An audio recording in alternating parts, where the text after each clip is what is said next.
Imagine a time just a few centuries ago when the United States of America was not the global powerhouse we know today, but rather a modest collection of British colonies scattered along the Atlantic coast. Fast forward to today, and the US stands as a formidable superpower with unmatched economic, military, and cultural influence. So, what happened in between? How did this transformation occur? And why has it led to the US becoming impregnable to invasion, even if a global alliance of nations attempted to do so? You might think the idea of invading the US is purely hypothetical, something reserved for the pages of a Tom Clancy novel. But history tells us that there have been real attempts to challenge American sovereignty. Yes, countries have tried to invade the US, and while some got close, they all ultimately failed. And if you believe that there hasn't been an organized effort to try this, you're mistaken. So, what makes the US so uniquely invincible? Stay tuned, because by the end of this video, you'll understand why even a coalition of the world's most powerful nations couldn't pull off an invasion of the United States. Not too long ago, in the grand scheme of history, the United States was just a handful of small, struggling British colonies, fighting for survival in a vast and unknown wilderness. Fast forward a few centuries, and that same land now stands as one of the most powerful and secure nations on Earth. But here's the real question. How did a cluster of tiny settlements turn into a superpower so formidable that even a global alliance of the world's strongest nations couldn't dare to invade? What makes the US not just a nation, but a fortress that no force on Earth can conquer? Stay with us as we explore why the US is considered the world's most impregnable fortress and why every attempt to invade it has been met with failure. Now you might be thinking, wait a minute.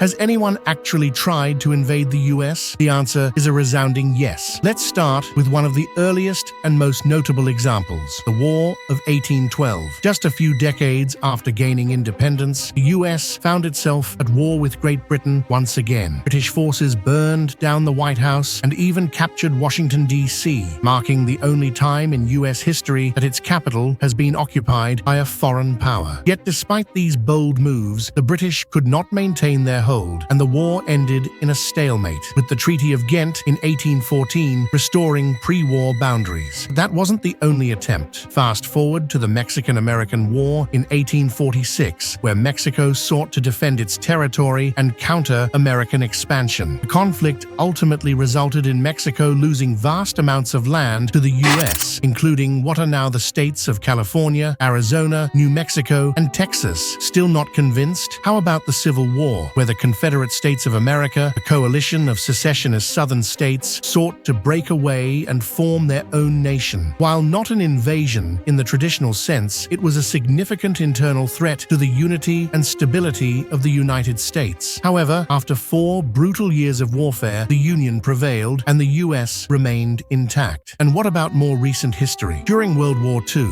Japan launched a surprise attack on Pearl Harbor in 1941, leading the US into the war. While the attack was devastating, Japan understood that a full-scale invasion of the US mainland was nearly impossible. Admiral Isoroku Yamamoto, who planned the Pearl Harbor attack, is often attributed with the famous quote, "You cannot invade the mainland United States. There would be a rifle behind every blade of grass." So, if you thought no one had ever considered or attempted an invasion of the US, think again. But why have these attempts always failed, or never even been seriously considered beyond initial planning stages? What makes the United States so impossible to conquer? Now, let's dive into the heart of the matter. Why is the United States impossible to invade, even if the entire world decided to form an alliance against it? First, let's talk geography. The US is flanked by 2 vast oceans, the Atlantic and the Pacific, that serve as natural barriers. These oceans are not just wide, they are some of the most heavily monitored bodies of water in the world. Any naval fleet attempting to cross would be detected long before reaching American shores. The logistical challenge alone of mounting a transoceanic invasion is immense. Think about the sheer number of troops, supplies, and equipment needed. Even with today's advanced technology, such a feat would require an unprecedented level of coordination and resources. Then, there's the matter of the US military. With the defense budget larger than the next several countries combined, the United States boasts the most technologically advanced and powerful military on the planet. It has a vast vast nuclear arsenal, a formidable air force, highly trained ground troops, and a navy that operates in every ocean. The US also has hundreds of military bases strategically located around the globe, which serve both as early warning systems and rapid response points. Furthermore, the US is a country of immense size and diverse terrain, from the frozen tundras of Alaska to the deserts of Arizona, the dense forests of the Pacific Northwest to the vast plains of the Midwest. Any invading force would face not only the US military, but also the natural elements and challenging geography. Each region presents its own set of obstacles, making a coordinated invasion across multiple fronts a near impossibility. Let's not forget the American people themselves. The United States has a long-standing tradition of civilian gun ownership, with an estimated 400 million firearms in private hands. As the famous quote often attributed to Japanese Admiral Yamamoto goes, "You cannot invade the mainland United States. There would be a rifle behind every blade of grass." This sentiment underscores a unique challenge any invader would face. The US populace is not only well-armed, but also fiercely independent and patriotic. Any invading force would likely encounter not just a professional military, but also widespread civilian resistance. Then there's the infrastructure and technology advantage. The United States is home to some of the world's leading tech companies and has a highly developed infrastructure. In the event of an invasion, the US could leverage its advanced cyber capabilities to disrupt enemy communications, logistics, and even the invading nation's infrastructure. Moreover, America's alliances, such as those through NATO, would mean any attack on the US would not just be a war against one country, but potentially a global conflict involving multiple nations. The repercussions of such a war would be devastating not just for the US, but for the entire world. Finally, let's not overlook the spirit and resolve of the American people. From the words of John F. Kennedy, "Let every nation know, whether it wishes us well or ill, that we shall pay any price, bear any burden, meet any hardship, support any friend, oppose any foe, to assure the survival and the success of liberty." This quote reflects the determination and resolve that has defined the American character for over 2 centuries. Hit that subscribe button now and join our community of curious minds exploring the past, present, and future together. And if you like this video, give it a thumbs up and let us know your thoughts in the comments below. Thanks for watching, and we'll see you in the next one. Until next time, stay curious, stay informed, and remember, sometimes the most unbelievable scenarios are the ones that teach us the most. See you in the next video.